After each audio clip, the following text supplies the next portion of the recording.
to the world. Subscribe now to the Hot 97 YouTube channel. It's Ebro in the Morning with Laura Stiles and Rosenberg. Ladies and gentlemen, it's Ebro, Laura Rosenberg, back again to talk some politics today. Our guest, Wright from WNYW, right here in New York City.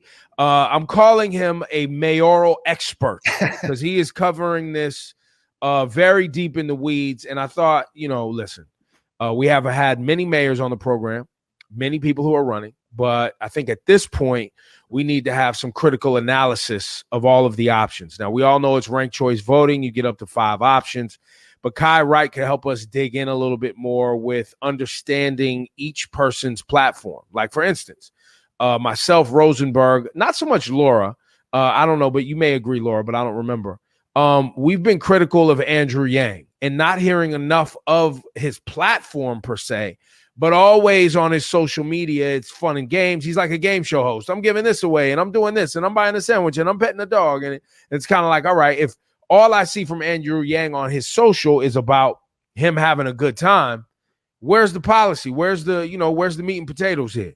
No, I'm with you because I was a big fan of Yang at the beginning. Remember when he was running for president? I just wanted to know more about him.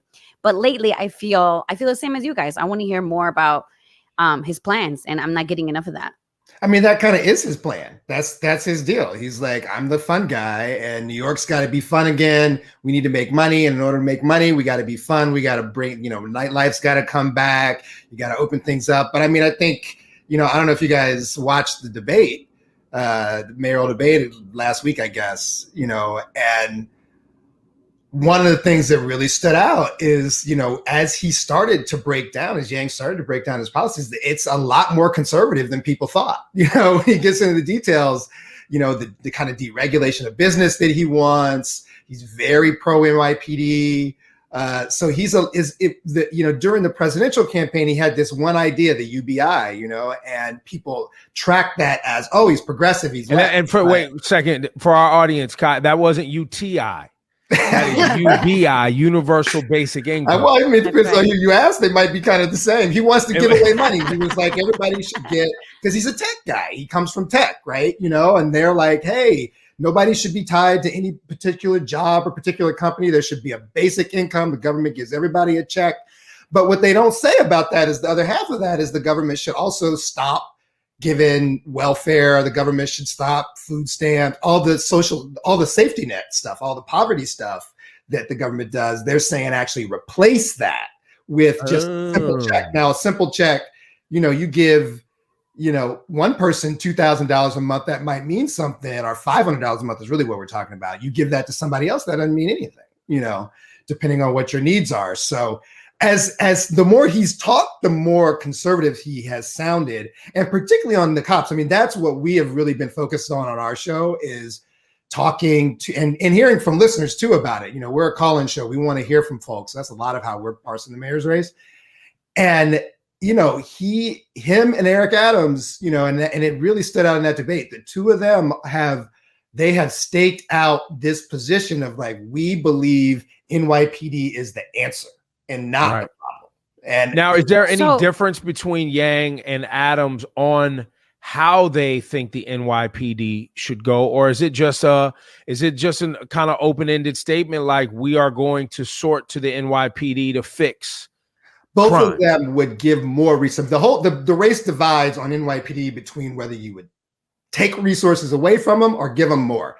Yang and Adams both want to give them more.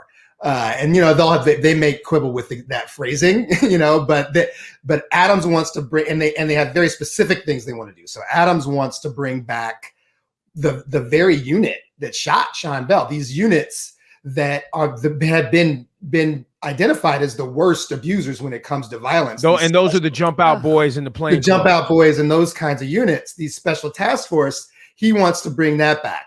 Yang came out in the debate. He's real into this preventive policing model, which is the kind of stuff, where they're like, is basically stop and frisk, all these different kind of tactics where they're about, and they would call that targeted policing. Both of them would be like, oh, we just got to target it more.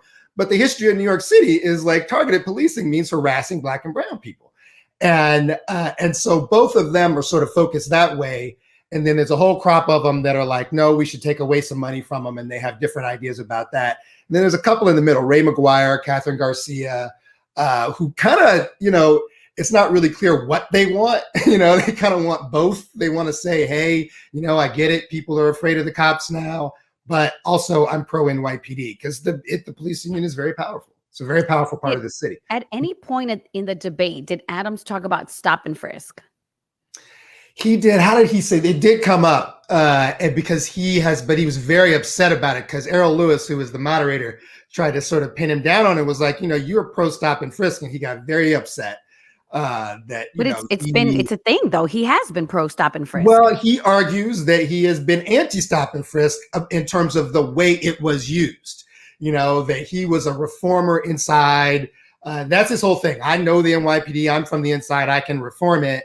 And so his argument is they have abused stop and frisk, but that the idea itself. But here's my problem with the NYPD and my problem with people who believe the NYPD can fix their own problems is because they will abuse. You give them a rope and they want to be a cowboy and start hanging people. That's the problem. The problem is they can't be trusted to actually run these things based on historical evidence, to run these things with the air quote precision and or critical analysis that it takes to not just be throwing anyone who is black or brown and male up against the wall who's 18 to 24 years old. And even more than that, I mean, that is the absolute facts, man. I mean, there's no debating that. We've had Mark Claxton. He's a former NYPD detective. We're going to have a guy on this week who's an active duty cop, but he's been part of the suit of Black and Latino cops who were like suing because of the quota system. But both of them have talked very openly about, listen, it is very clear this culture is mad racist and it is resistant. It is actively and openly resistant to change. And even from inside, if you are this, so if Adams is putting himself as like, I'm from the inside, I know reform. Well, what these guys say is if you are in fact a reformer inside, you will be punished and put in a corner. Well, that's what they did to Edwin Raymond. That's exactly. Because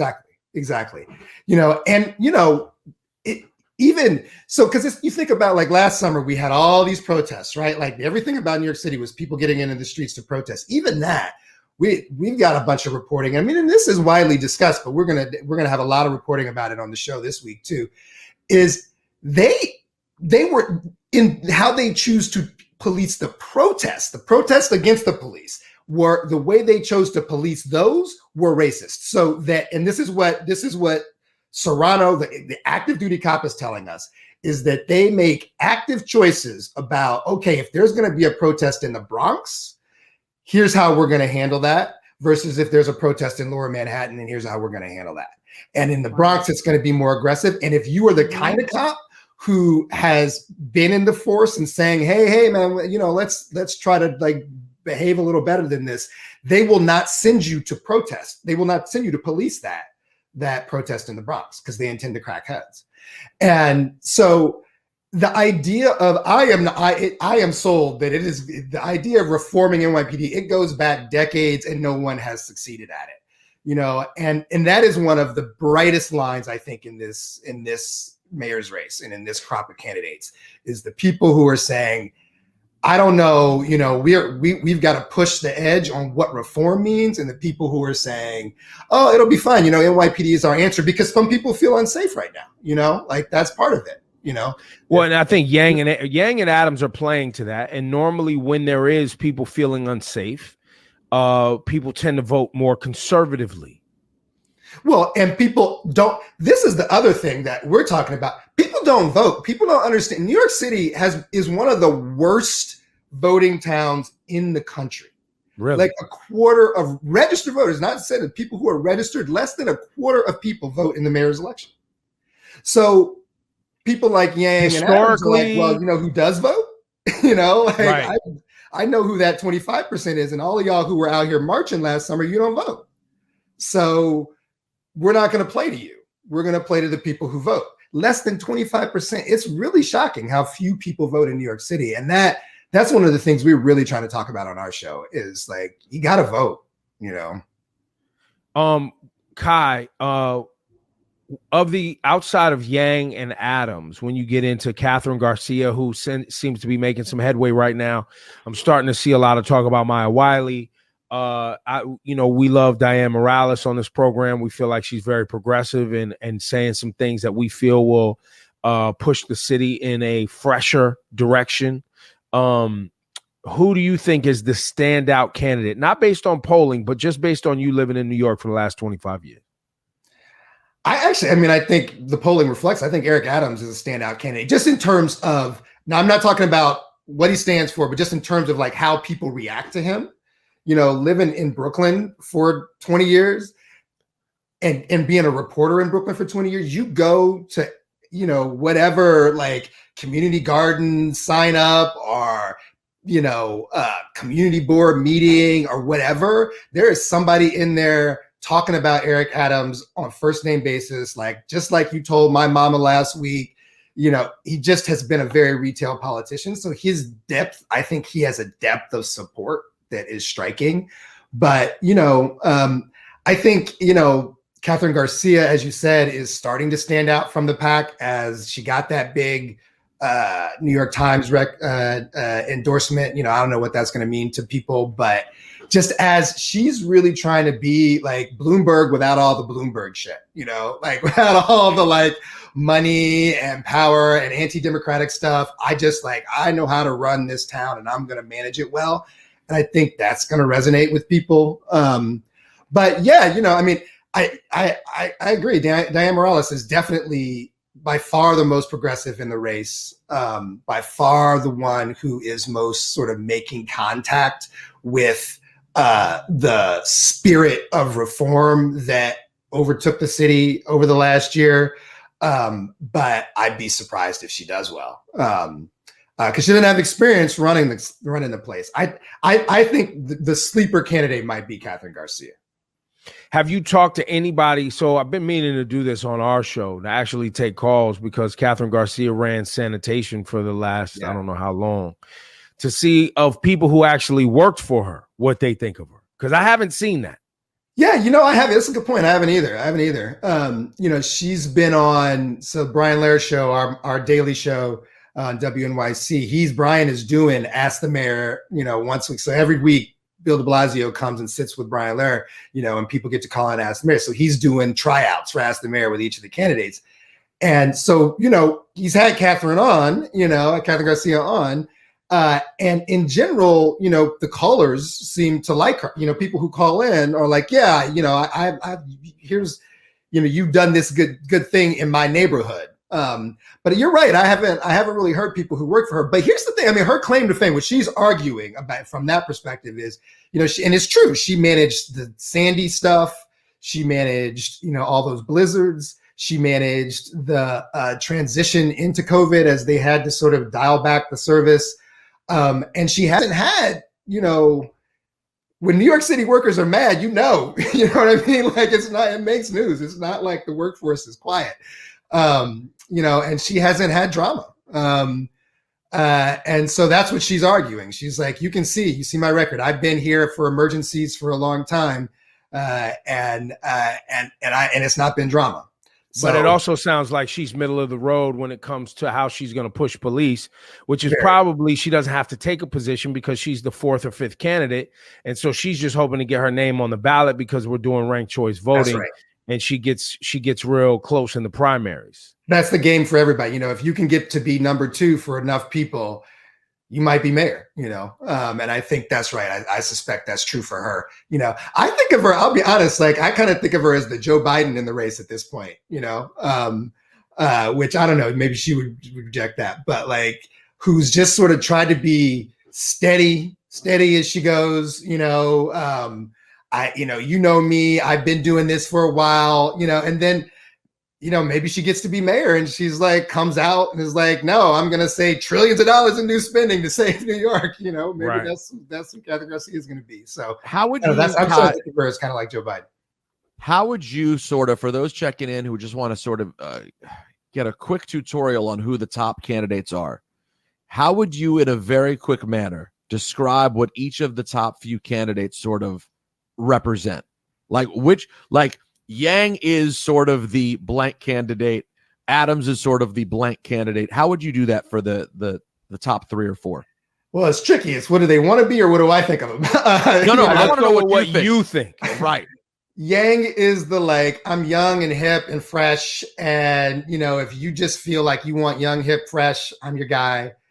Adams is like, I actually am New York. This is me. I've been here. If you are a real New Yorker, I am the real New Yorker in this race, and I'm black, so, you know where I'm coming from. Maya Wiley is I'm a black woman who is ready to shake this stuff. I'm going to shake it up more than anybody in the race who actually knows how to do it because I have government experience. Diane Morales, as you said, is the like Bernie of the race, okay. Throw all this out. Who else do we have? Catherine Garcia, I think, is Joe Biden.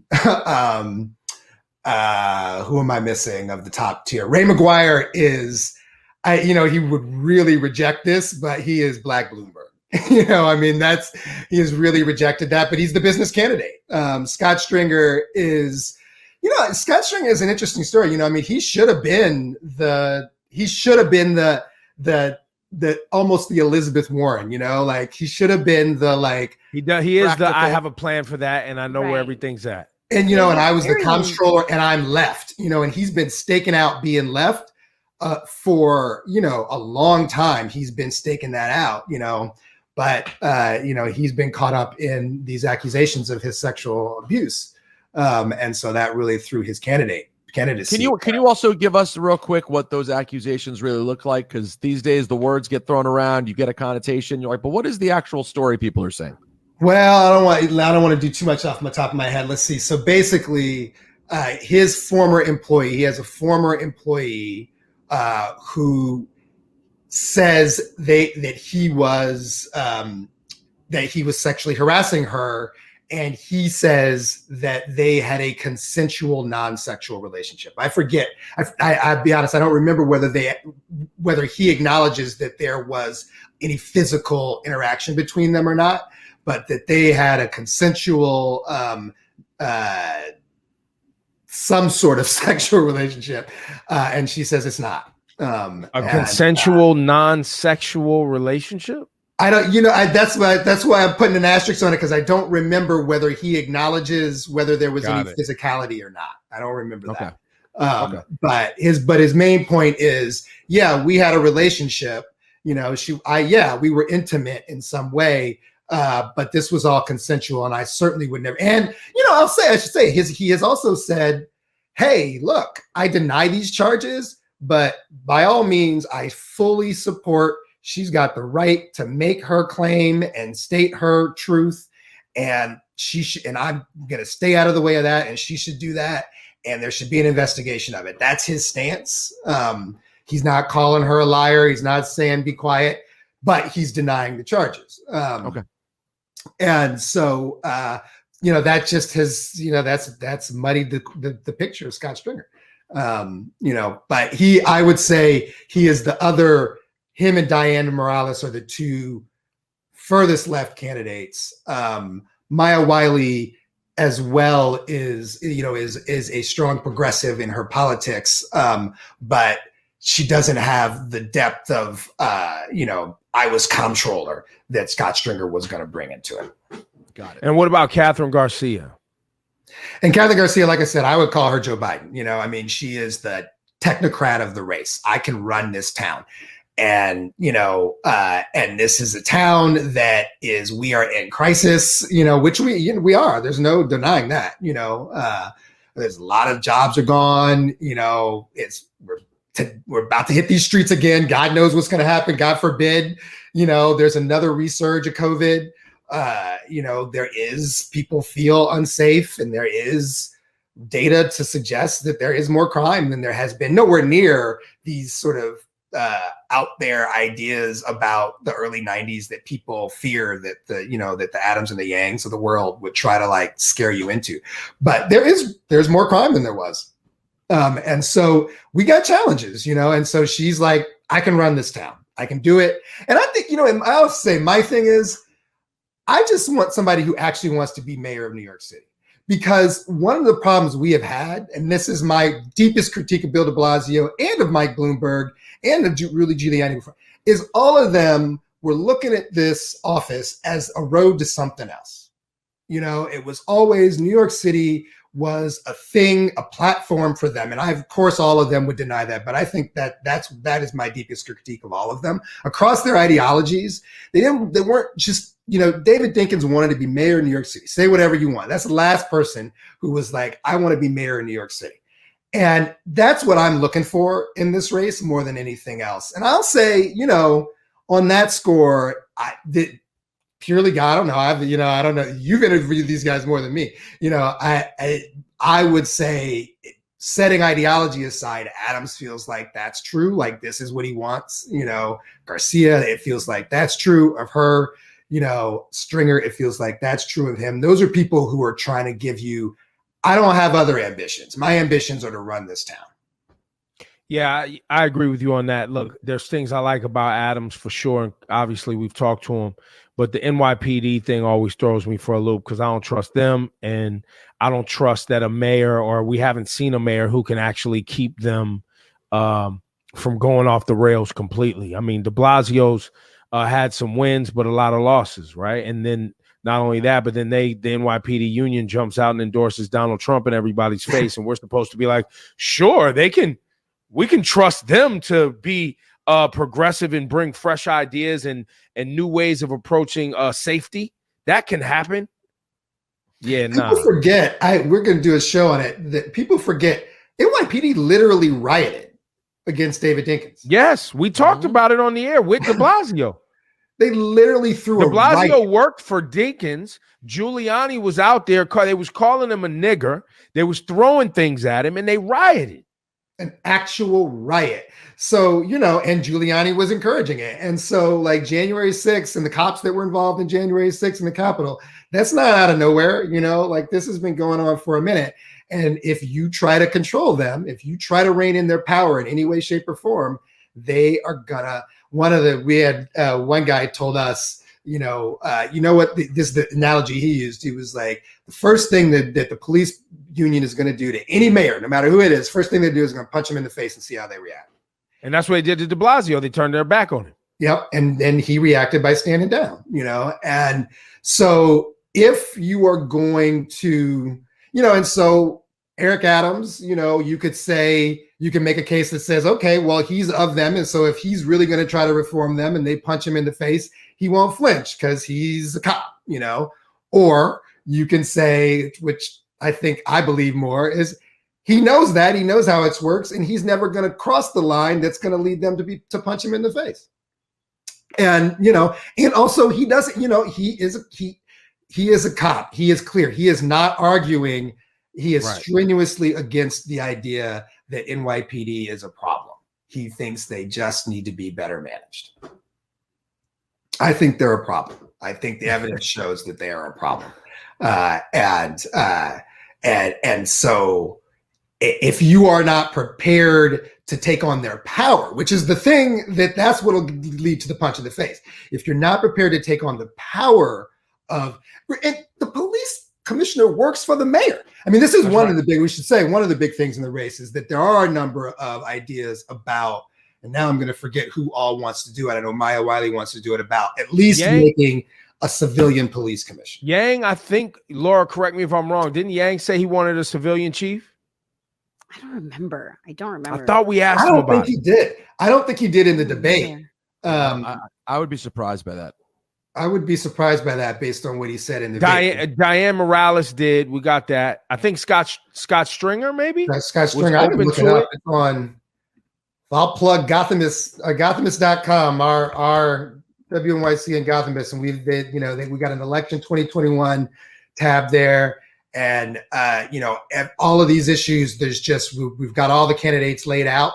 And so it'll be there. It'll tell you which candidates want what for NYPD. I'm trying to look now if I can see whether Yang wants a police, but it is a big part of Maya Wiley's platform is civilian police commissioner. That's one of the big things that she's fronting.